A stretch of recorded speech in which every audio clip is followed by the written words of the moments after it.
ñooñu xale yooyu ñu ngi leen di jaale seeni waajur di ko jaale réew mi président Macky Sall def na journée de deuil national démb wala barke démb loolu nag lu metti la parce que suñuy doom ak suñuy rakk ñoom ñoo faatu ci manifestation yi ñu ngi aussi masalu coono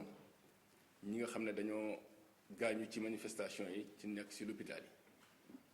yi ñoo ñit président Macky Sall nee na dina def ay matukaay yu wër pour que ñoo ñëpp ñu mën a dellu seen kër ci jàmm ak salaam. manifestation yi fi am nag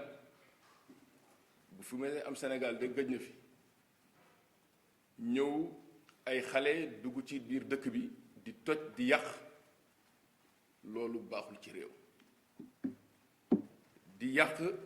loo xamante ni dañuy def ay ati at pour defar ko loolu baaxul ci réew war nañu taxaw tere loolu pour que loolu bañ fi amati. Sénégal nag dafa nekk réewum jàmm jàmm mi fii lañ ko fekk jàmm bi dañ ko doon ku xam Sénégal rek xam nga Sénégal réewu jàmm te loolu moo dégg Sénégal bitim réew kon nag war nañ sàmm jàmm boobu ay xale yuy dem di toj ay station essence di dugg di piller ay magasin kooku xam nga ne ni du suñu yar comme nag war nañ ci taxaw loolu bañ fi amati. ñu xam ne tamit ñi ñëw Sénégal di fi indi seeni alal pour dimbali réewu Sénégal pour dimbali xale Sénégal buñ fa ñëwee dañuy defar ay xëy parce que xale yi xëy moo leen moom lañ bëgg xëy boobu nag ñun Sénégal rek waruñu mën a defar xëy boobu nag mën nañ invité ñeneen ñu ñëw indi ay magasin indi ay koppar bu boobaa ñu xale yi mën a am ay xëy yu wóor ñu mën a suqaliku Sénégal jëm kanam. coalition Benno Bokk Yaakaar mënul nangu nit ñi di ñëw di yàq parce que Sénégal réewum démocratie la.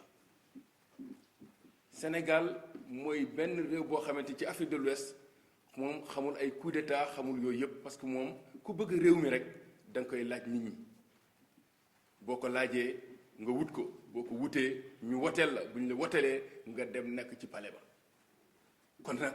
war nañ xam ne nii réewu jàmm wote rek moo ñu mën a wute ku bëgg réew mi bëgg laaj réew mi waroo yàq li réew mi tabax. lii tamit li ñu am fii ñu fàttali ko rek que lii problème la boo xam ne nii day am fépp parce que nit ñi ay nit lañu ku nekk nag ni la yàlla bindee waaw bu fekkee ñaari ndaw Sénégal dem nañu ba boole ba am lu leen boole lu leen mënti boole ndax Adji Sarr ak Ousmane Sonko. ñu ne Adji Sarr ak Ousmane Sonko Adji Sarr nee na Ousmane Sonko daf ko dal ñun xamuñu ci dara ñu nekk seen biir néeg ku ci wax la ku xamante nii da nga gëm yàlla war nga ci maanu mais bu ñu maanoo nag bu ñu la takkee dara da nga war a dem fi ñu koy wute nga dem ci justice bi nga laajte pour ñu delloo la say walleef bu boobaa nag ñun moo tax ñun dañoo wóoru justice su Sénégal dafa am ay pouvoir judiciaire bi nag moom mooy dem ba mu jeex waaye bu fekkente ne nii moom moo ko def yoon dal ci kawam bu fekkee ni defu ko yoon wàcc ko mu continuer ay activité am loolu jarul woon tax ñuy nekk ci mbedd bi di toj di sànni xeer di yàq dama ñu gis sax ñoo xam ne dañuy jël ay pikk di yàq tali te tali yi moom mooy tax dem xëy loolu du dëgg du yoon nit ñi dañ ko war a ñaawlu ñun ñaawlu nañ ko Benno Bokk Yaakaar fii de ñaawlu na ko ba bu fu mu mën a yem moo tax tey jii ñu toog fi ci conférence de presse bi di sargal suñu président parce que bi mu génnee le 8 mars réew mi dal na wax na leen wax lu wóor nee nañu ne nit ñi dal ku fi tooñ ci réewum yoon la ku fi def lu dul yoon dina dal sa kaw deuxièmement mu xam ne aussi xale yi xam nañ ne nii du affaire Sonko bi rek mais xam nañ ne dëkk bi metti na parce que fu ñu toll nii coronavirus bi ñu wax nii mbas mi dafa dugg ci réewum àdduna bi yëpp ci réewum àdduna bi nag bu ci duggee nag rawatina suñu réew yi néew doole donc loolu mu nekk lu métti xale yi tamit jaar ci pour génn ci biti ñu ngeen di wax nii rek président Macky Sall dégg na leen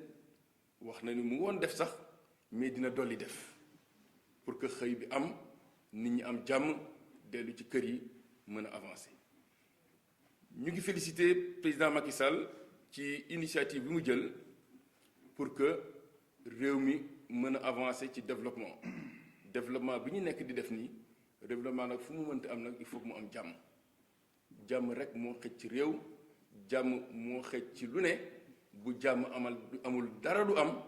ñu ngi nag jaajëfal aussi force de l'ordre yi ni ñu taxawee alkaati yi ni ñu ci taxawee ba yëf yi dal parce que mënoon a gën a yàqu fii kooku tamit ñu ngi leen di jaajëfal bu baax a baax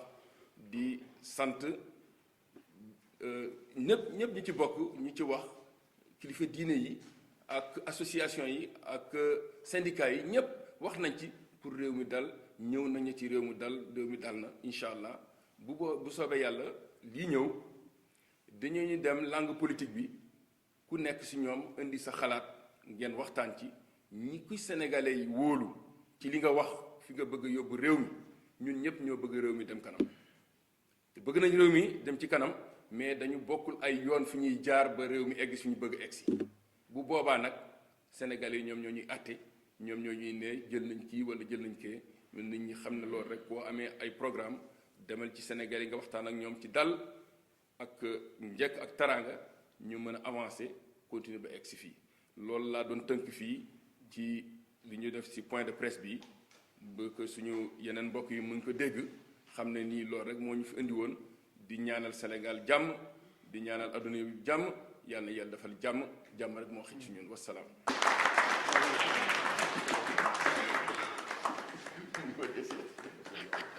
bala may commencer damay ñaanal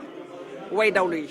muy ndaw ñi nga xam ni yàlla moom na leen ci xew-xew yi xew fan yi ci suñu réew di ko ñaawlu aussi di ko ñaawlu bu baax a baax xam nga dañu déplacer débat bi parce que débat bi du woon débat politique débat bi débat Adji Sarr Ousmane Sonko la te man en tant que femme leader dama koy ñaawlu je crois que nag fañ ko waroon tàmbalee sax dañ ko fa defeewul te et puis je l'ai dit partout parce que mooy bi Adji Sarr ne Ousmane Sonko violé na ma je crois que jigéen ñi ñoo waroon nekk au premier rang génn manifester pour dire non à ce qui se passe mais on a un peu laissé le champ à Ousmane Sonko moom mu récupérer la chose def ko une affaire politique là franchement foofu dama fa naqarlu naa ko métitlu naa ko ñaawlu naa ko parce que en fait tout ça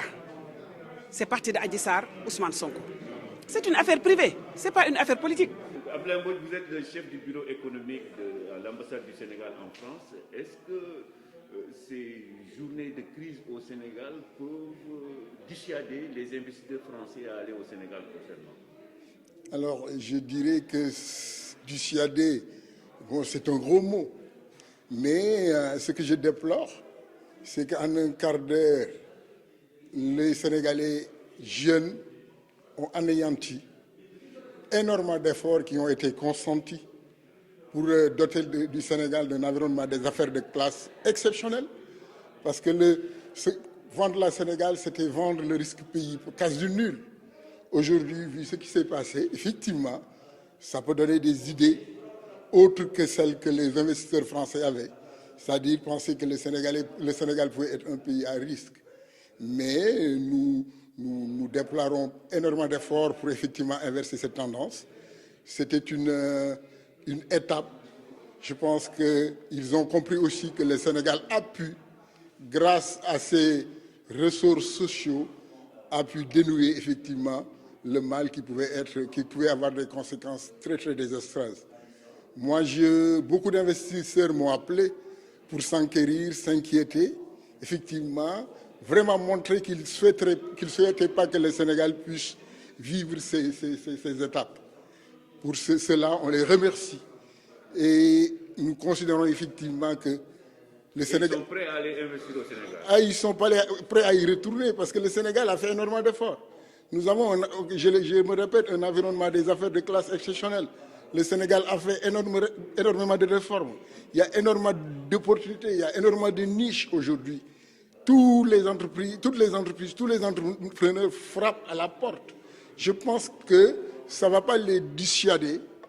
Ils comprendront qu'effectivement que ça a été vraiment une étape douloureuse, mais une étape que le Sénégal va surmonter. Parce que c'est un pays d'accueil, ceci est reconnu. Donc on va peut-être déployer d'autres efforts pour qu'effectivement, des efforts pour expliquer, pour faire comprendre, pour expliquer que le Sénégal reste le pays qu'il était, le pays qui était attractif, le pays qui avait fait énormément d'efforts, effectivement, pour accueillir ces investissements-là. Dire aussi que les enseignes peuvent porter les noms étrangers sans pour autant appartenir à des étrangers. Parce qu'il faudrait aussi que les gens comprennent que quand les entreprises multinationales qui font appel à l'épargne du public appartiennent au public, nous ne savons pas si Auchan appartient en majorité par les Sénégalais, nous ne savons pas que la majorité du capital de Auchan est détenue par les Sénégalais, les dividendes que Auchan distribue, peut-être que c'est des dividendes qui retournent